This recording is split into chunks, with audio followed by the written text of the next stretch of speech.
Nós estamos estudando com vocês o livro do Apocalipse. Abra sua Bíblia, lá no final da Bíblia está o livro do Apocalipse, capítulo 2. Nós já estudamos com vocês a carta de Éfeso, já estudamos a carta de Esmirna. Aqueles que perderam esse estudo podem ver o estudo no YouTube.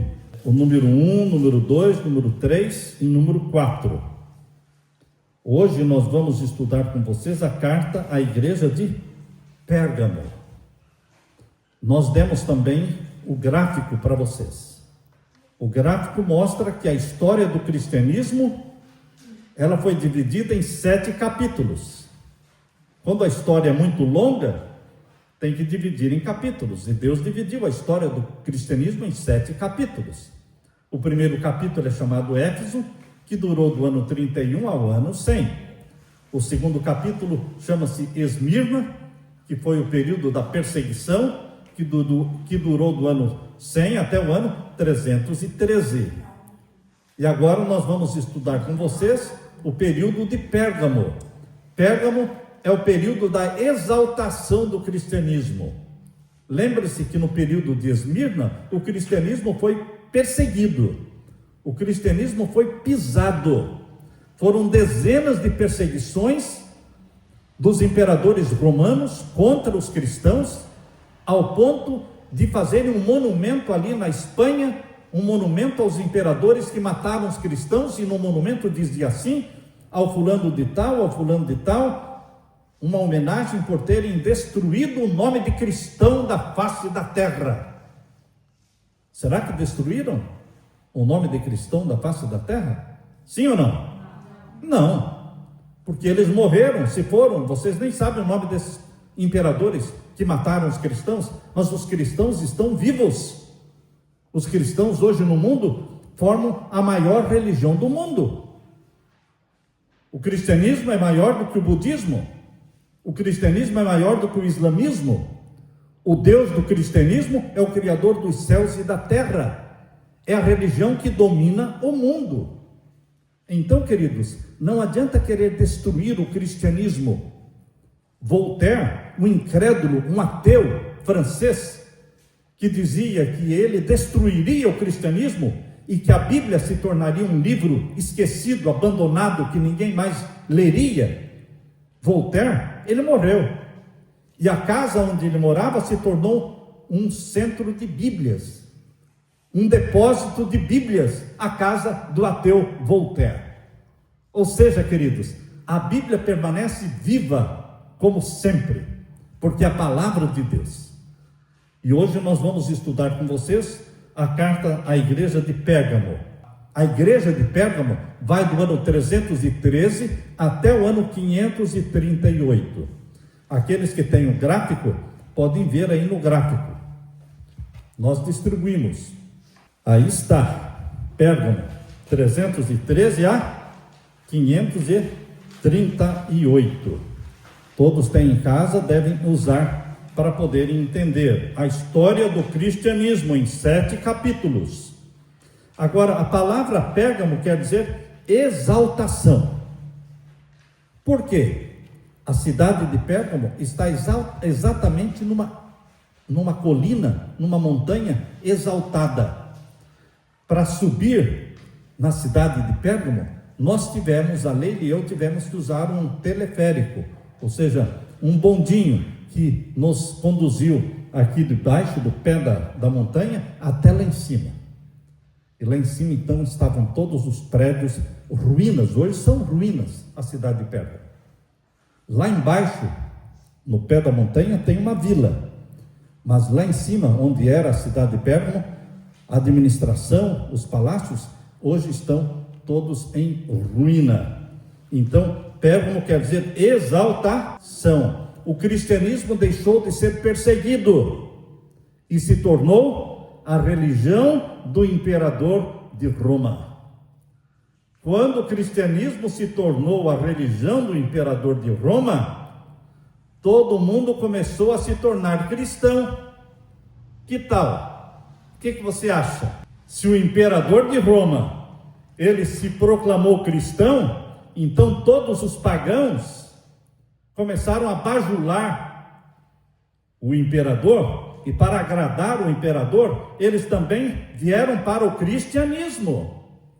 Mas eles estavam convertidos? O que vocês acham? Os pagãos que agora estavam vindo do paganismo, deixando suas catedrais pagãs, adorando ídolos e imagens, e vindo para o cristianismo, vocês acham que eles estavam convertidos ou somente vieram por interesses, só para agradar o imperador de Roma? Queridos, as pessoas não se convertem assim, do nada, para agradar o presidente. Imagine se o presidente do país se torna membro de uma igreja, aí todo mundo vai se tornar membro da igreja. Não é assim que acontece. Você abraça Jesus como Salvador por amor a Jesus Cristo, mas não por interesses. Mas a igreja cristã no período de Pérgamo se tornou uma igreja interesseira. O bispo de Roma começou a cobiçar as riquezas do imperador de Roma, e o imperador de Roma começou a dar presentes para o bispo de Roma. Quanto mais presente o imperador dava para o bispo de Roma, maior poder o imperador de Roma tinha sobre a igreja.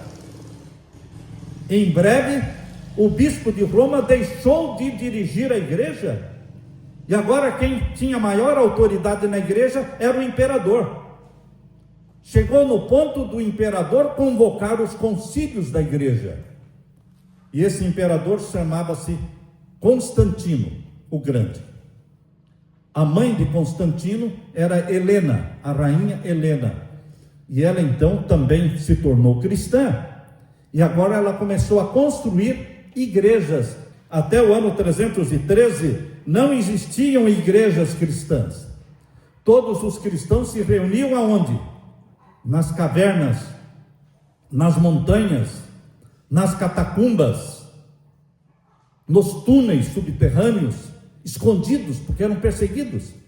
Mas agora o imperador disse: agora eu sou cristão, ninguém mais persegue os cristãos. Agora os cristãos passaram a adorar a Deus nas catedrais, cheias de imagens, cheias de ídolos.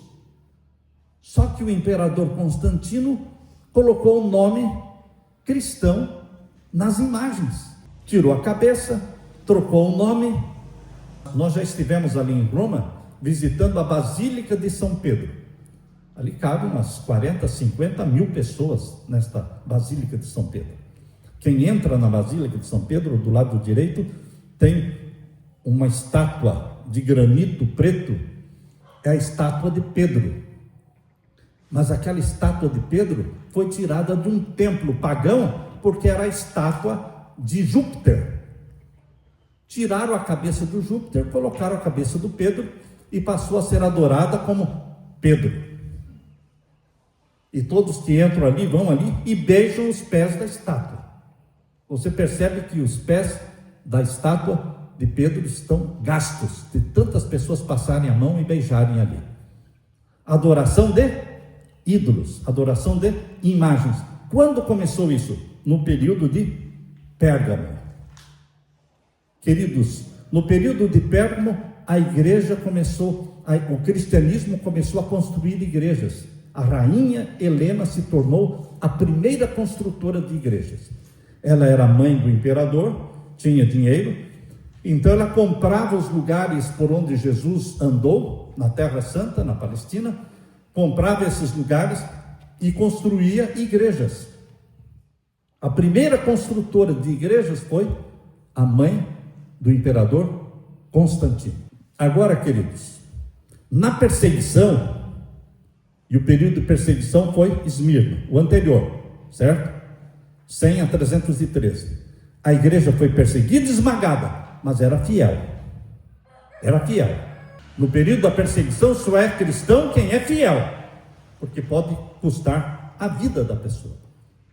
Agora a perseguição acabou, todo mundo se dizia cristão. O cristianismo se tornou a religião do Estado.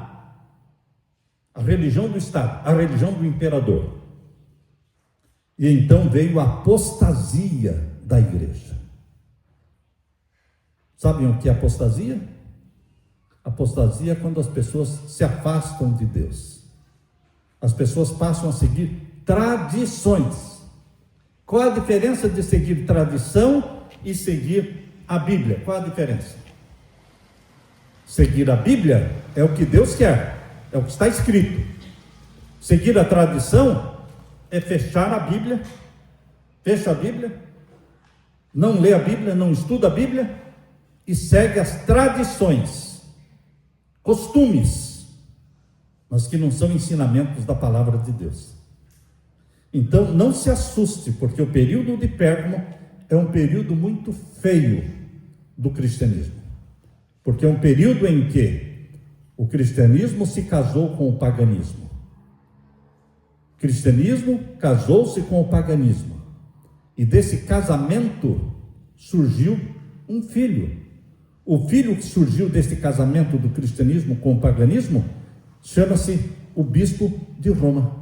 O bispo de Roma se tornou forte, poderoso, porque recebeu o poder do imperador, recebeu terras do imperador, recebeu muitas doações. Quando você vai à cidade de Roma e você visita o Vaticano, lembre-se que o Vaticano foi um presente que foi doado pelo Império Romano ao bispo de Roma. Preciso repetir isto? Preciso repetir? Aquele pedaço de terra que existe lá, chamado Vaticano, dentro da cidade de Roma, foi um presente feito pelo Império Romano ao bispo de Roma. Por que o presente?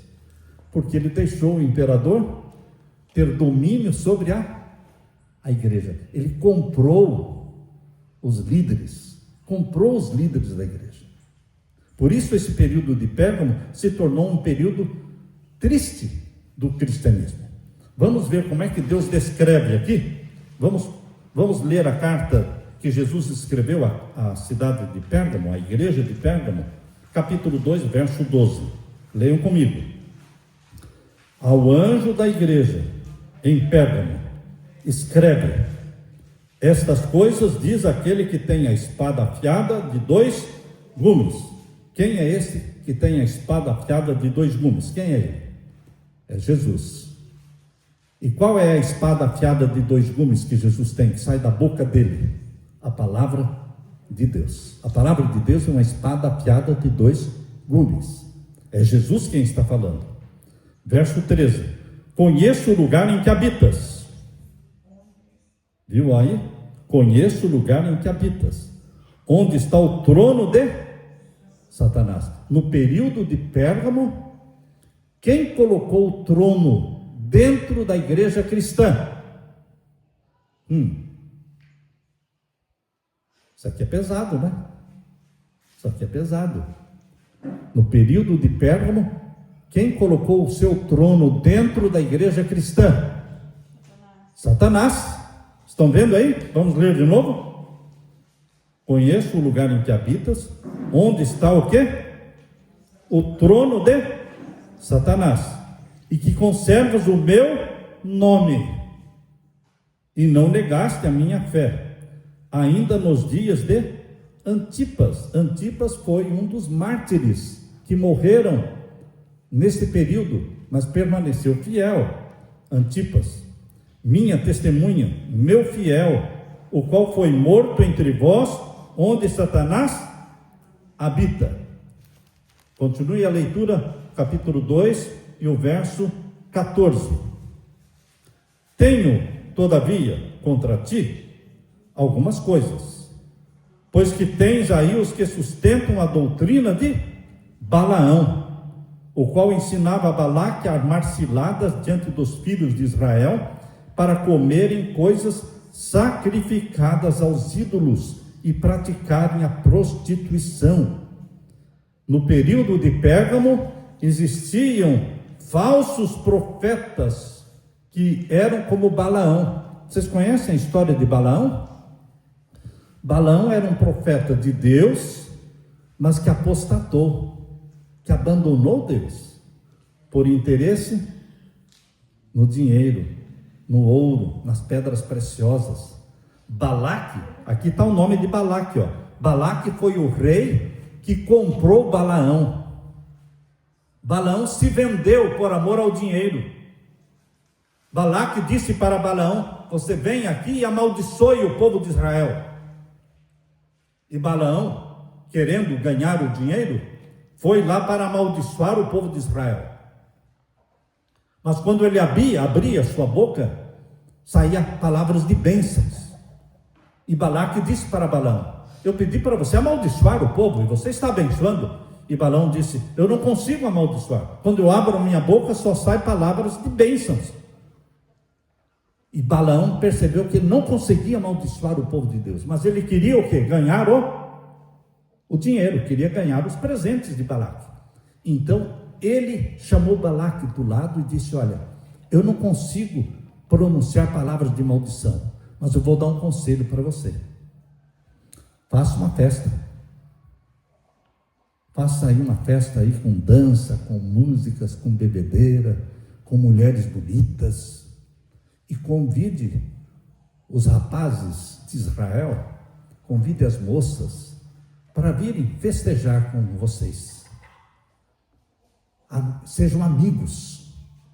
E eles, como amigos, eles vão vir. Eles vão beber. Quando a pessoa bebe, ele já perde a noção, não é? Eles vão beber, eles vão começar a dançar, a festejar. Os rapazes de Israel vão se enamorar das moças que não eram de Israel, e vão se deitar com elas, e vão se prostituir, vão adulterar, vão praticar imoralidades, e aí Deus vai se desagradar do povo de Israel, e vai retirar a bênção. Veja o conselho que o Balaão deu para o Balaque. Ensinou Balaque a fazer o povo de Israel a se prostituir. Por isso está falando aí, ó, o capítulo 2, o verso 14. Tenho, porém, contra ti algumas coisas, pois tens aí os que sustentam a doutrina de Balaão. Pois bem, queridos, no tempo de Pérgamo, o líder da igreja cristã, para ganhar o dinheiro do imperador romano, Constantino, o líder da igreja começou a se prostituir. Ele se vendeu, e ele deixou que entrasse para dentro da igreja cristã os ídolos e as imagens. Hoje as pessoas adoram ídolos, imagens. Tem um santo para cada dia do ano. Tem santo para todos os tipos de gosto. Tem o santo do caminhoneiro, tem o santo casamenteiro, tem o santo das dívidas, tem o santo dos... Enfim, a pessoa escolhe o santo que quer e se torna devoto deste santo e faz orações pelo santo e faz promessas para o santo. Ou seja, quando é que surgiu isso? No tempo de Pérgamo. No tempo de Pérgamo.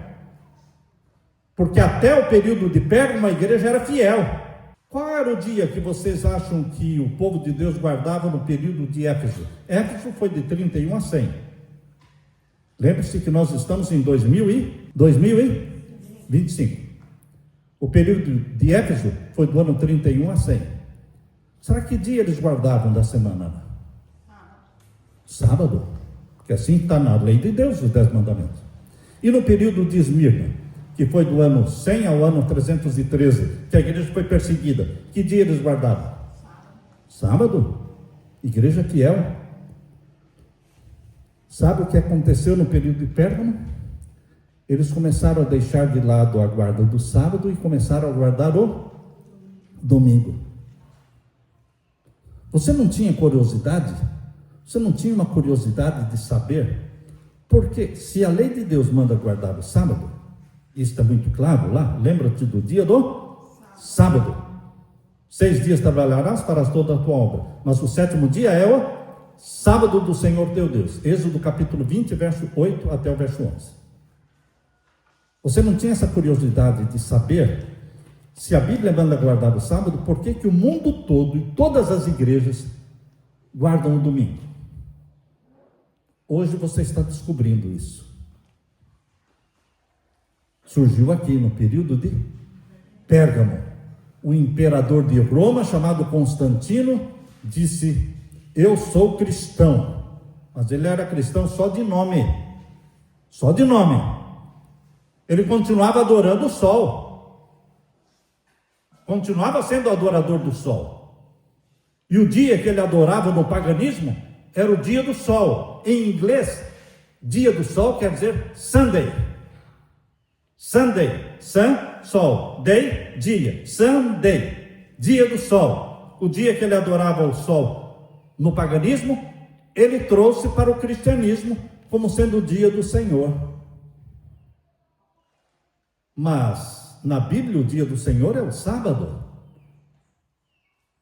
E eles passaram a adorar a Deus no dia do sol, Sunday.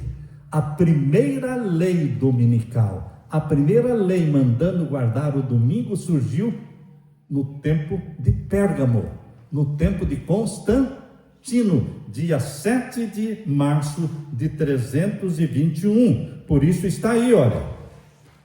Está vendo aí no gráfico que eu dei para vocês?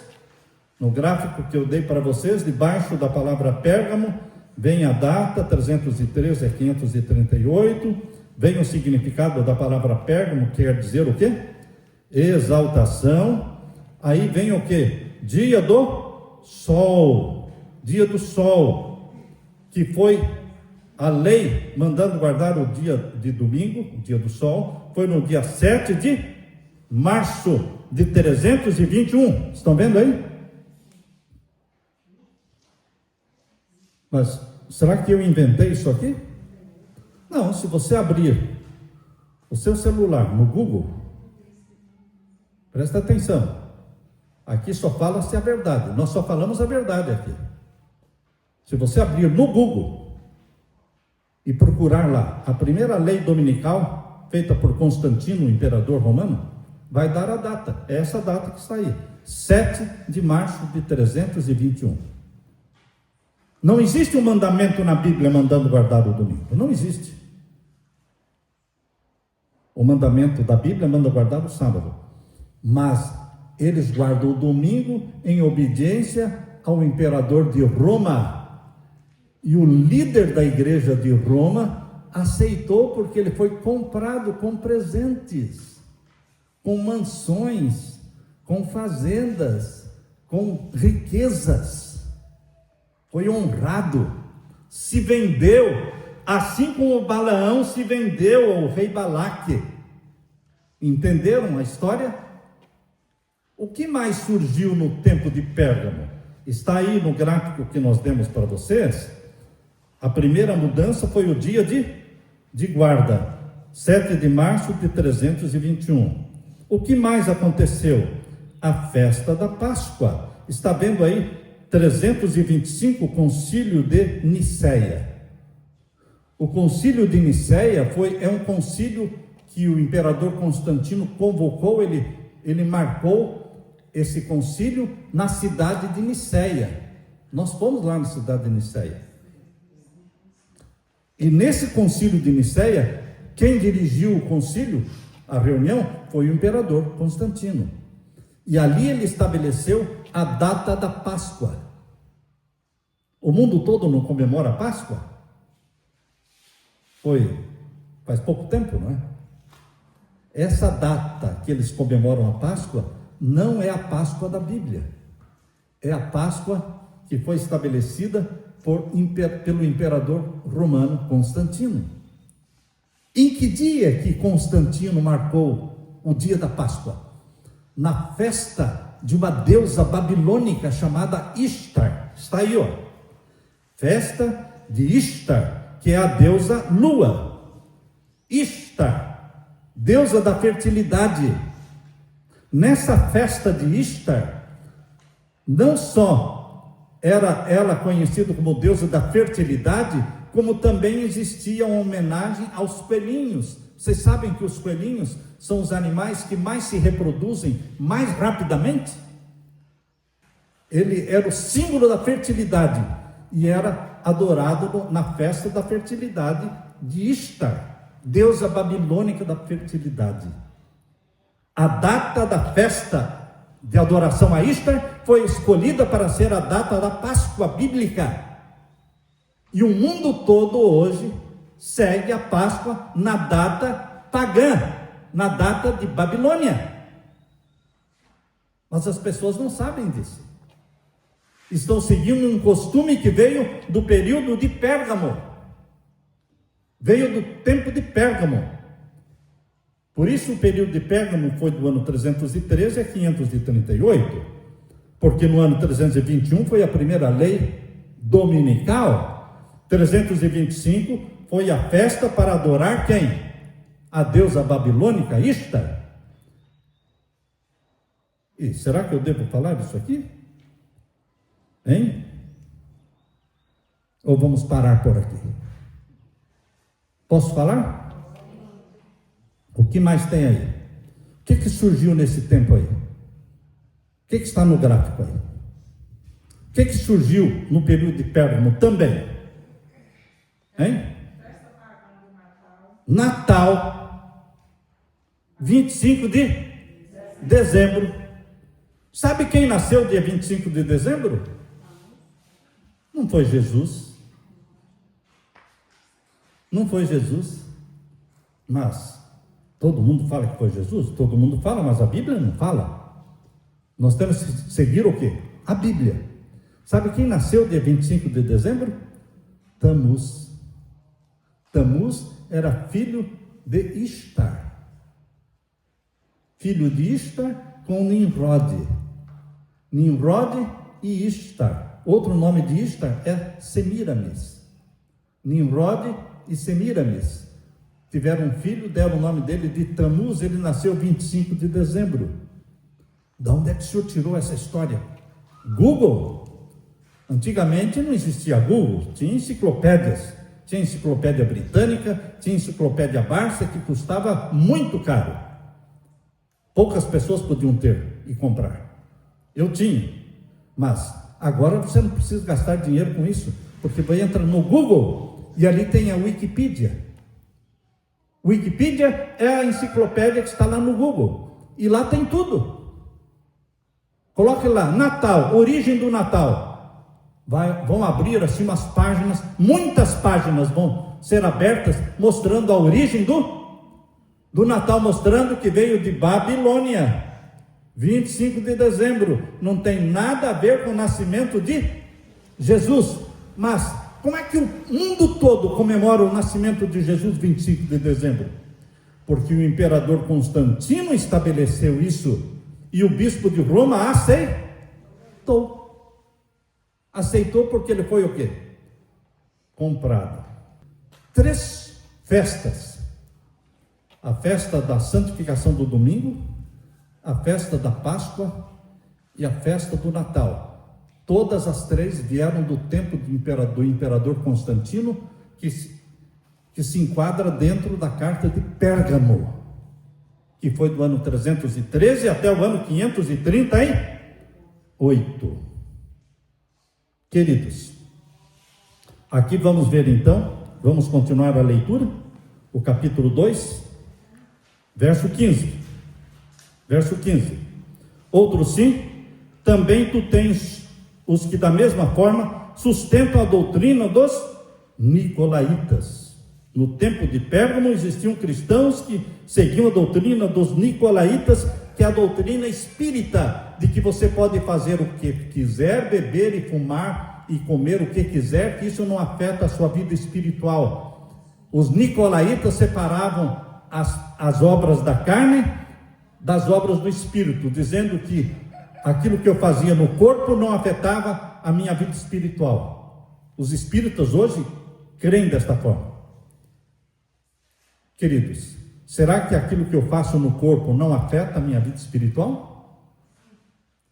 Será que a minha mente está separada do corpo? Ou será que você é um ser indivisível? Como é que você crê? Você é indivisível? Mente e corpo inseparáveis? O que afeta um, afeta o outro. Não dá para separar. Com a minha mente eu vou adorar a Deus, mas a minha boca vai comer o que não presta, vai beber bebida, vai fumar, vai usar droga, mas com a minha mente estou adorando. Não, não existe isso.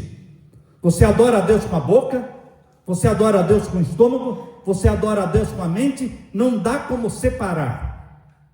Você adora a Deus quando os seus pés levam você para a igreja, mas se os seus pés levam você para uma festa de orgia, de bebedeira, de promiscuidade, muitos pensam, não, eu adoro a Deus, mas os meus pés vão me levar lá para aquela festa, mas isso não vai me afetar. Isso é ensinamento nicolaíta, isso é ensinamento espírita. Por isso Deus quer santidade de corpo. Santidade de corpo. O seu corpo torna-se templo do Espírito Santo. Santidade na mente. Mente sã e santa. Corpo sã e santo. Isso é doutrina bíblica. Mas no tempo de Pérgamo eles seguiam a doutrina dos nicolaítas, que é a doutrina espírita hoje.